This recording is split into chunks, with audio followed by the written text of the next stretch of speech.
In politics, blame works, Tony. And there's more currency in me saying Fauci's dirty than, hey, we should make sure we never have this happen again. Nobody votes for me on that basis. They vote for me because I found an enemy for them. The second point is this, and Dr. Redfield, I would suggest, threw you under the bus the other day, saying that there was a paper commissioned, that you were part of the people who commissioned it, that was designed to discredit or debunk the idea that it came from a lab, and he didn't want to be part of it. I'm not going to play the sound, but that's what Redfield say, just not to take up time. Right. That I didn't want to be part of it. That you didn't want him to be part of it. That's not what he said. What he said? Well, hold on. Let's do this. Let's do this, Tony. I'll play it. Play it for the audience so we get it straight. Yeah, play it. Go ahead. Play it. Sure. Please. Why do you think you were excluded from those calls? Because it was told to me that they wanted a single narrative and that I obviously had a different point of view. Do you think that the paper does hide the truth? I think it's an inaccurate paper that basically was part of a narrative that they were creating. Remember, this pandemic did not start in January at the seafood market. We now know there was infections all the way back into September. So now they heard what he said, and you know what the suggestion is, that the paper was wrong, but you guys wanted a different story than he was going to tell. Well, you know, it's really sad, Chris, that he's wrong on every single account, but you don't need to take my word for it.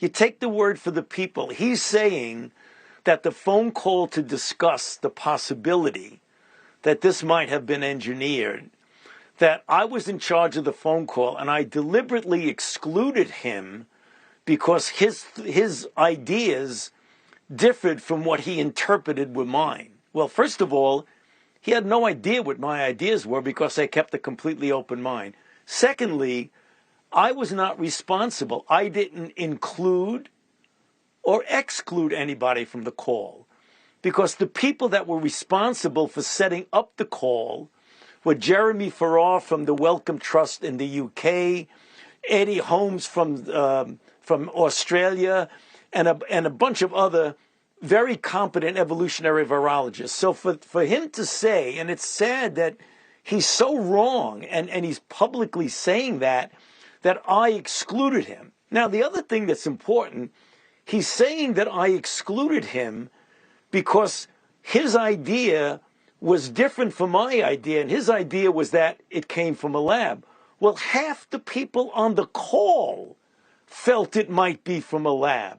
So his rationale for why he thought he was excluded doesn't make any rational sense. So on every single level, he's incorrect. So I don't know what he was saying at that hearing or what prompted him to say that. He says, I was told that. Well, if I were one of the people on the hearing, I would have said, well, who told you that? Because it doesn't make any sense and it's not true. One other question, then we'll go to break and we'll get viewer calls.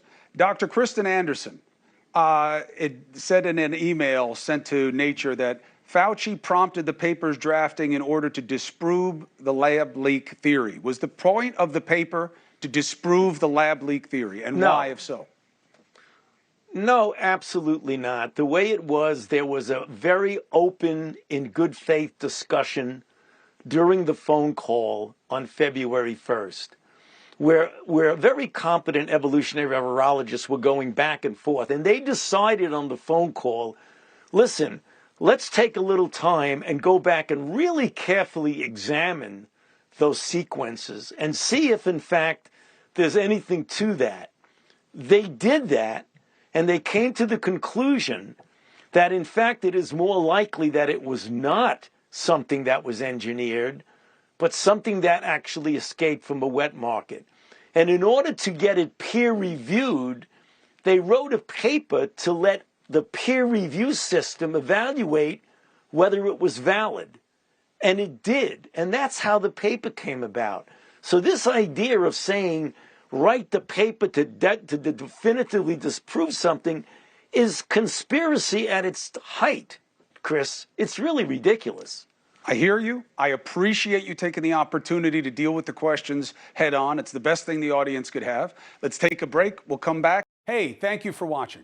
Please go to newsnationnow.com, newsnationnow.com, And you can find NewsNation on your television provider. And don't forget to click the red subscribe button down below.